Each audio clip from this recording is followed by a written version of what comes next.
Bonsoir à tous, chers amis. Je vais demander à Smaïl de me rejoindre tout de suite. Et je pense que vous pouvez l'applaudir tout de suite.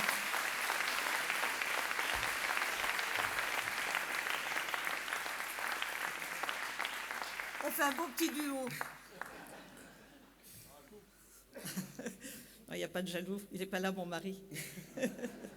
Si, en plus, je crois que si. M'en veux pas, Jacques. Hein.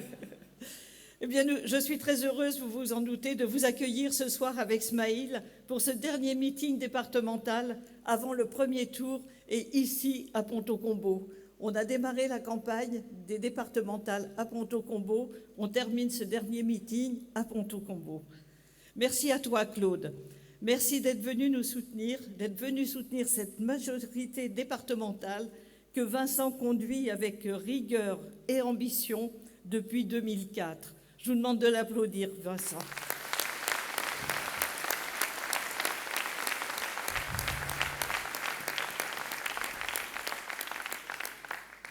Claude, tu es en quelques semaines la 4e personnalité politique de premier plan qui nous fait l'amitié de sa visite, après Manuel Valls, Najat Vallaud-Belkacem et Thierry Braillard.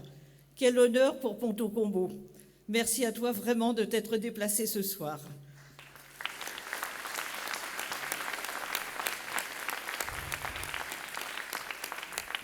Alors, je n'ai pas cité Jean-Paul Huchon, mais si je n'étais pas cité Jean-Paul, c'est pas parce que je t'ai oublié, rassure-toi. Mais tu es depuis si longtemps et si souvent parmi nous pour nous aider dans nos projets, mais également dans toutes nos campagnes, dans tous nos projets et dans tous nos combats. Et tu fais partie maintenant de cette grande famille de Pontault-Combault. Je pourrais presque dire que tu es un Pontellois combalusien. Merci à toi.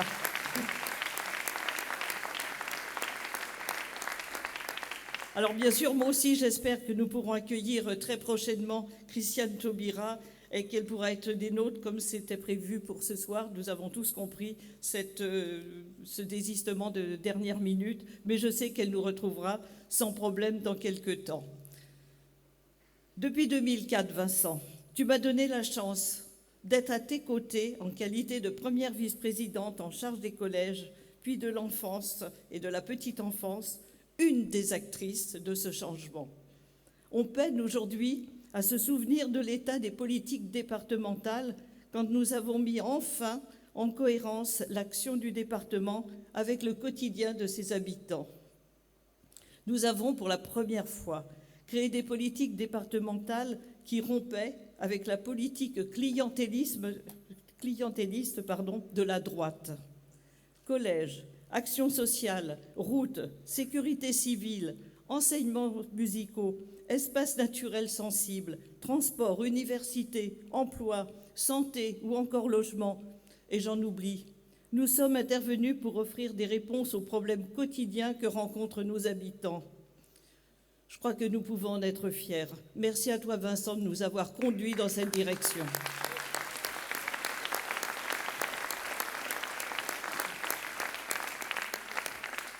Nous sommes intervenus avec une méthode, celle du progrès. Progrès dans les prises en charge, progrès dans l'innovation, progrès dans les méthodes démocratiques.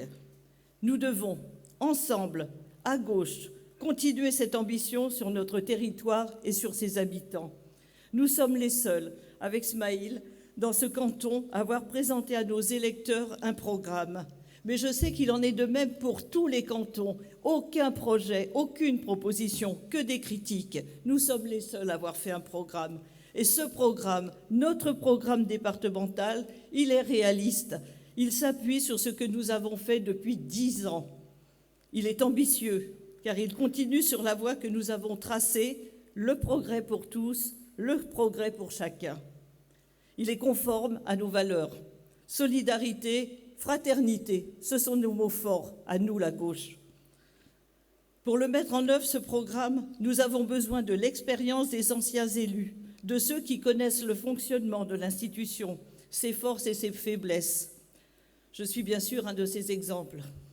Mais nous avons aussi besoin de renouvellement, parce qu'une politique publique utile est une politique publique constamment repensée, remise en cause et questionnée. Smaïl, Tu m'as fait l'amitié d'accepter d'être mon partenaire dans cette élection. Avec Céline, que je vous demande d'applaudir, et Bruno, nos deux remplaçants. Mettez-vous debout, Céline et Bruno. Bravo. Merci à vous. Vous avez été formidables tous les deux. Ils nous ont accompagnés dans toutes les distributions, la gare le matin à 6h quand il le faut, c'est le plus dur, et également tous les marchés. Merci de vous être investis avec Smaïl et moi-même. Je suis vraiment très reconnaissante.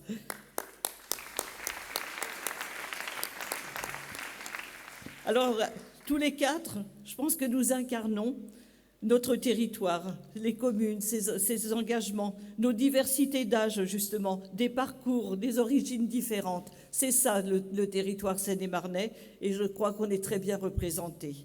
Alors la Seine-et-Marne a encore besoin de gauche, de la gauche qui agit. Et tous ensemble, dès le 22 mars, nous donnerons à notre département une Seine-et-Marne d'avance, et je compte sur vous tous. Merci.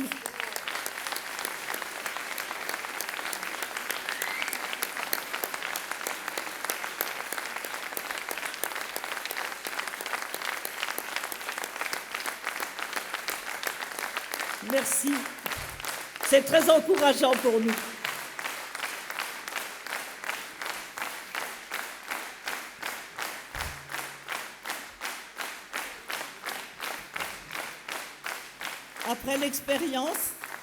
Après l'expérience, la jeunesse. Je te laisse la parole, Smaïl. Merci, Monique.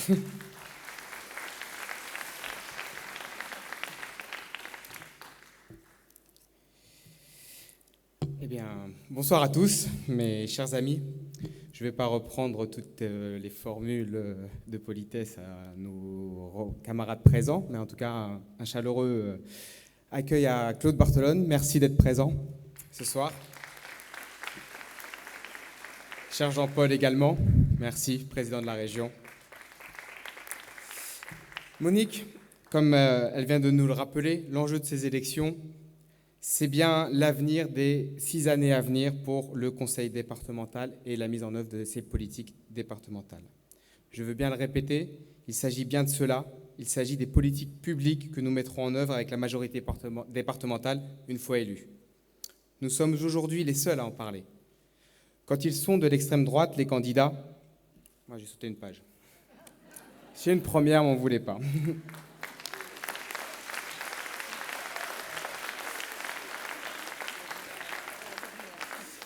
Mais je ferai d'autres boulettes, à mon avis. Donc, nos adversaires et nos concurrents ont trouvé des sujets qui leur paraissent certainement plus importants que le conseil départemental. Dans le désordre, je veux reprendre avec vous leurs thèmes de campagne. L'immigration, la sécurité, l'intercommunalité, la Grèce et l'Espagne. Autant de thèmes, et j'en suis certain que Vincent me corrigera si je me trompe, qui ne sont pas des compétences du conseil départemental.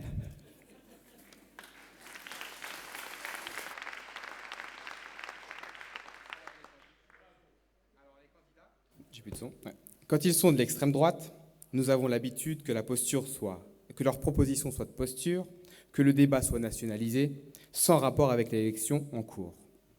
Quand ils sont de la droite républicaine, quand ils aspirent à occuper les premiers rôles en cas d'alternance, nous serions en droit d'attendre qu'ils proposent un projet pour la Seine-et-Marne. Or, que disent-ils à nos concitoyens?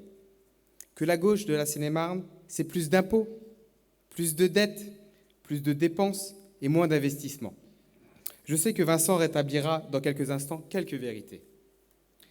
Mais plus particulièrement, la droite de notre canton, pour masquer son manque de programme, de projet pour la Seine-et-Marne et notre canton, nous accuse nommément, Vincent, Monique et moi-même, d'avoir vendu notre intercommunalité au Val Maubuée.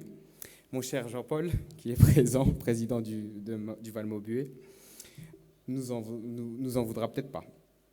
Peut-être devrions-nous lui rappeler l'obligation de la loi MAPTAM de nous regrouper sur une intercommunalité d'au moins 200 000 habitants.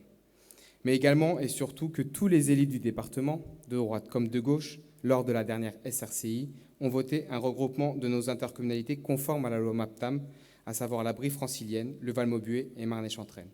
qu'il se mette d'accord avec son camp avant de nous donner des leçons. Étrange comme posture de campagne pour un sujet qui est bien loin de concerner les élections départementales. À J-3 du premier tour, ici même, mais je suppose que c'est le cas dans tous les autres cantons du département, nous n'avons pas vu passer l'ombre d'une esquisse de programme de la droite de notre département. Face à ce constat, ce que les électeurs sont légitimes à demander, c'est la droite en Seine-et-Marne, c'est quoi? Est-ce le retour du règne des politiques cantonales sans justice, sans solidarité départementale? Est-ce la mise en place du système Big Malion au niveau départemental?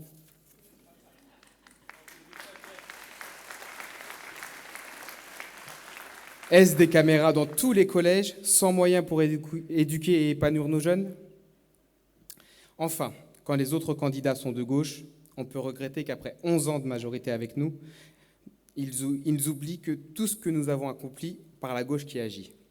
D'ailleurs, après nous avoir parlé de la Grèce, de l'Espagne, ils ont fait aux électeurs quelques propositions programmatiques qui interrogent. Alors je vais reprendre juste une seule qui résumera bien leur candidature.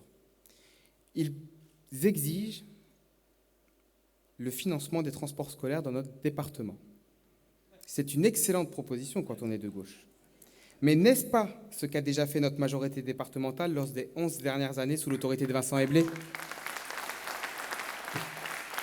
Vincent, tu nous le confirmes bien? Eh bien, c'est réel. Ils ont vraiment tout oublié de ce qui a été accompli par la gauche qui agit. Une dernière petite illustration locale sur les autres candidats de gauche qui ont préféré la division faisant augmenter au second tour, dans le canton de Ponto-Combo, comme dans d'autres en Seine-et-Marne, le risque d'un duel FN-UMP.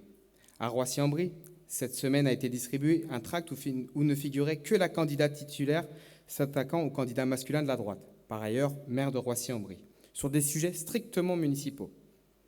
Du coup, avec les camarades de Roissy-en-Brie, on s'est posé la question. Deux questions. La première, la candidate a-t-elle perdu son binôme en route? Ou bien sommes-nous retournés un an en arrière sans nous en rendre compte? Je vous avouerai que nous avons été incapables de répondre à ces deux questions. Alors mes chers camarades, mes chers amis, nous avons fait campagne, nous avons rencontré, proposé, mais le risque est bien là. Ainsi, sur ces derniers jours de campagne qui nous restent avant le premier tour, soyons fiers de ce que nous portons, fiers de ce que nous sommes, la gauche qui agit, la gauche qui protège, la gauche qui a un projet d'avenir pour la Seine-et-Marne, la gauche utile aux Seine-et-Marnais. Alors mobilisez un maximum autour de vous dans nos villes et dans nos cantons pour que les électeurs, dès le premier tour, soutiennent les candidats de la majorité départementale et donnent une Seine-et-Marne d'avance. Merci.